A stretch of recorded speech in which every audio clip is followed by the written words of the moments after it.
सभी को नमस्कार। जैसा कि आप जानते हैं हम पॉलिटिकल साइंस के 1 से लेकर 6 तक लेसन ख़त्म कर चुके हैं, जो कि हमारा अप्रैल, मई और जुलाई का सिलेबस है। आज हम लेसन 7 स्टार्ट करने जा रहे हैं।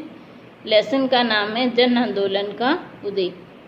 इस लेसन में हम देखेंगे कि भारत को जब आज़ादी मिली तब और उससे पहले कौन कौन से आंदोलन चलाए गए। देखिए, कुछ किसान आंदोलन हैं जो कि 1946 में चलाए गए आज़ादी मिलने से पहले। कुछ आंदोलन हैं जो बाद में चलाए गए, जैसे चिपको आंदोलन है, मछुआरों का आंदोलन है।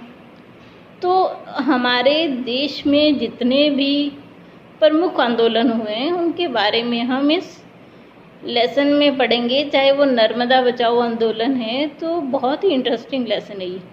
आइए शुरू करते हैं अपने इस लेसन को। लेसन 7 जन आंदोलन का उदय। देखिए, तस्वीर देखिए, ये भारत में हुए एक आंदोलन की तस्वीर है। क्या आप बता सकते हैं ये कौन सा आंदोलन है? ये चिपको आंदोलन हुआ था भारत में एक, जो वृक्षों की कटाई को रोकने के लिए था। ये उसकी तस्वीर है। ये अगली तस्वीर देखिए, इस तस्वीर में क्या दिया गया है। चिपको संघर्ष के दिनों की साक्षी है ये तस्वीर। इस आंदोलन में महिलाओं ने दृढ़ता के साथ भाग लिया और आंदोलन को नई दिशा दी थी। तो चलिए, जैसा कि आप जानते हैं हमारा टॉपिक है जन आंदोलनों का उदय। तो हम देख लेते हैं कि ये पार्ट हमें दिया गया है, इसके क्या उद्देश्य हैं। ये लेसन आपके सिलेबस में डाला गया है, तो इसके क्या उद्देश्य हैं। सबसे पहला उद्देश्य आपको बताना ये है कि जन आंदोलन होते क्या हैं, भारतीय समाज के किन तबकों को इन आंदोलनों ने लामबंद किया है, हमारे राजनीतिक ढांचे में ये आंदोलन क्या भूमिका निभाते हैं। मतलब उसका हमें जो हमारा लोकतांत्रिक ढांचा है उसे मजबूत करते हैं या ये कमज़ोर करते हैं। उन सब चीज़ों की जानकारी देने के लिए ये लेसन आपको दिया गया है। तो सबसे पहला हम देख लेते हैं कि जन आंदोलन का अर्थ क्या है। देखिए, नाम से अंडरस्टूड है कि वो आंदोलन जिसमें आम जनता ने भाग लिया हो, किसी ऐसी समस्या को उठाने में जो जनहित को लेकर हो, तो उस आंदोलन को हम क्या कहेंगे, जन आंदोलन। इस आंदोलन के साथ अधिक से अधिक लोग जुड़े होते हैं। जब अधिक से अधिक लोग इसके साथ जुड़ेंगे तो ये लोकप्रिय होगा और अपनी जिस उद्देश्य को पूरा करने के लिए बनाया गया है उस उद्देश्य को प्राप्त कर लेगा। तो चलिए, जन आंदोलन का एक बहुत अच्छा उदाहरण है, आप सभी अन्ना हजारे जी को जानते होंगे, जिन्होंने भ्रष्टाचार के खिलाफ एक आंदोलन चलाया था। तो वो जन आंदोलन का एक उदाहरण है। देखिए, अब हम देख लेते हैं जन आंदोलन की विशेषताएं क्या हैं। सबसे पहला, जन आंदोलन समस्याओं को अभिव्यक्ति के माध्यम से, देखिए जन आंदोलन क्या है, वो समस्याओं को अभिव्यक्ति के माध्यम से प्रकट करते हैं। उसके बाद अपनी बात को उचित ढंग से रखते हैं, लोकतंत्र को मजबूती प्रदान करते हैं और जनाधार को बढ़ाते हैं। मतलब जनता के उस बात को सही है उसका आधार बढ़ा लेते हैं। देखिए, अब जो हम सबसे पहला आंदोलन देखेंगे वो है चिपको आंदोलन, जिसकी 2 तस्वीरें हमने स्टार्टिंग में देखी। देखिए, जो चिपको आंदोलन था वो उत्तराखंड में शुरू किया गया था और 2-3 गाँवों में। तो क्यों शुरू किया गया था, देखिए उसकी वजह थी। जो उत्तराखंड में जो गांव वाले थे उन्होंने वन विभाग से खेतीबाड़ी के औजार बनाने के लिए एक अंगू का पेड़ होता है उसे काटने की अनुमति मांगी थी, लेकिन वन विभाग ने अनुमति देने से मना कर दिया बल्कि एक खेल सामग्री बनाने वाले को ज़मीन का टुकड़ा व्यावसायिक इस्तेमाल के लिए दे दिया। इससे गांव वालों में रोष पैदा हुआ और उन्होंने सरकार के इस कदम का विरोध किया। बहुत ही जल्दी यह आंदोलन तेज़ी से फैला और दूसरे इलाकों में भी पहुंच गया।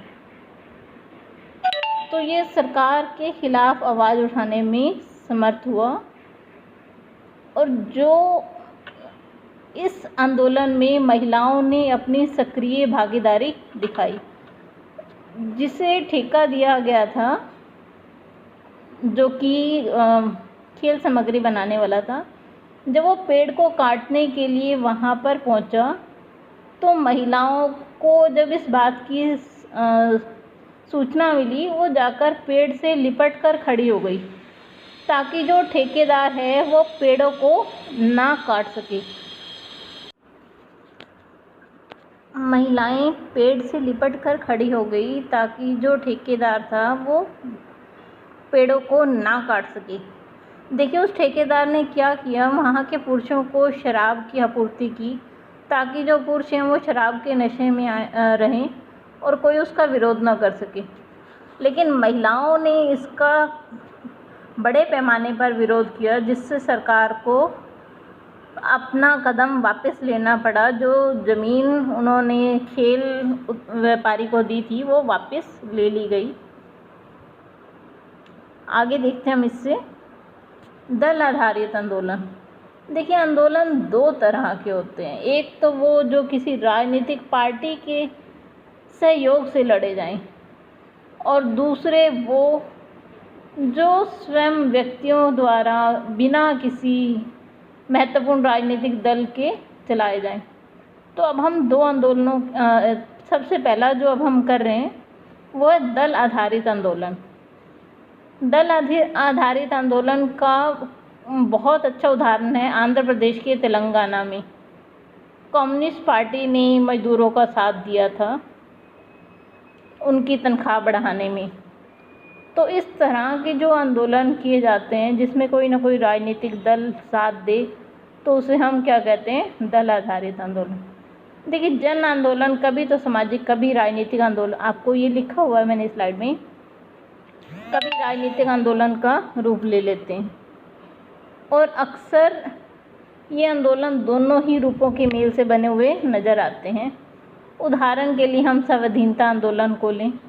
यह मुख्य रूप से राजनीतिक आंदोलन था। हम जानते हैं औपनिवेशिक दौर में सामाजिक आर्थिक मामलों पर विचार करने वाला मंथन चला। अनेक स्वतंत्र आंदोलनों का जन्म हुआ, जैसे जाति प्रथा विरोधी किसान आंदोलन, मजदूर संगठनों के आंदोलन। इन सब की शुरुआत 20वीं सदी के शुरुआती दशकों में हुई। इनमें से कुछ जो संघर्ष थे वो सामाजिक मुद्दों पर हुए। तो देखिए दल आधारित आंदोलन के, जब आप कोई आंदोलन चला रहे हैं और राजनीतिक पार्टी आपका साथ देने के लिए आ जाए, तो ऐसे आंदोलन को हम दल आधारित आंदोलन कहते हैं।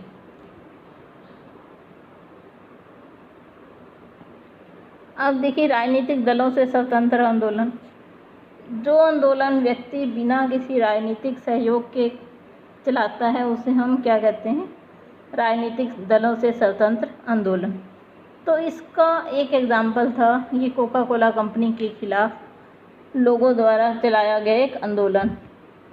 तो इस आंदोलन में उन्होंने आवाज़ उठाई कि ये जो विदेशी कंपनियों को जो भारत में उत्पादन कर रही हैं, ये लोगों के स्वास्थ्य को ख़राब कर रही है। तो देखिए उन्होंने क्या उस पर लिखा, ₹5 money loss, ₹5 only cancer, ₹5 only memory loss.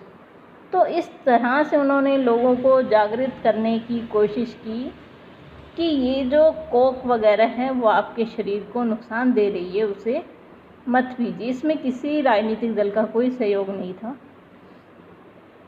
यह स्वयंसेवी संगठनों द्वारा चलाया गया एक आंदोलन था। तो चलिए अब हम दलित पैंथर के बारे में पढ़ते हैं। देखिए दलित पैंथर क्या था, जैसे कि नाम से ही आप समझ गए होंगे। देखिए 7वें दशक के शुरुआती इन सालों में जो शिक्षित दलित थे, जो शिक्षित दलित लोग थे, उन्होंने अपने हक के लिए आवाज़ उठाई। ज़्यादातर दलित जो क्या हैं, झुग्गी झोपड़ियों में रहते हैं, और 1972 में उन्होंने एक दलित युवाओं का संगठन बनाया जिसे नाम दिया दलित पैंथर।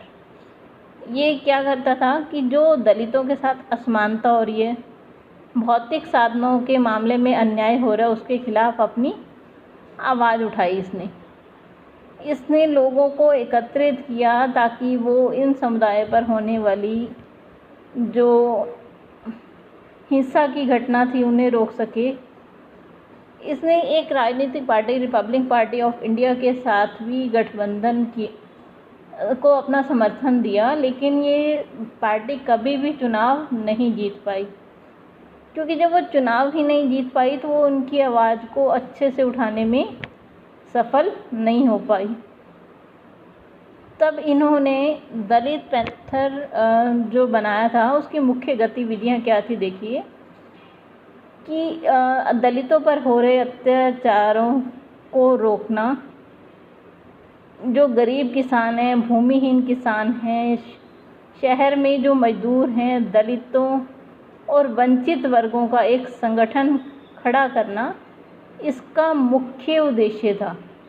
इस आंदोलन को पढ़े लिखे दलित युवाओं ने एक सशक्त रूप से आवाज़ उठाई, और इन्हीं के कारण 1989 में एक कानून बना जिसके अंतर्गत किसी भी दलित पर अत्याचार करने वाले को कठोर दंड का प्रावधान किया गया। तो चलिए आज का टॉपिक बस इतना ही। कल इससे अगले भाग में फिर से हम देखेंगे।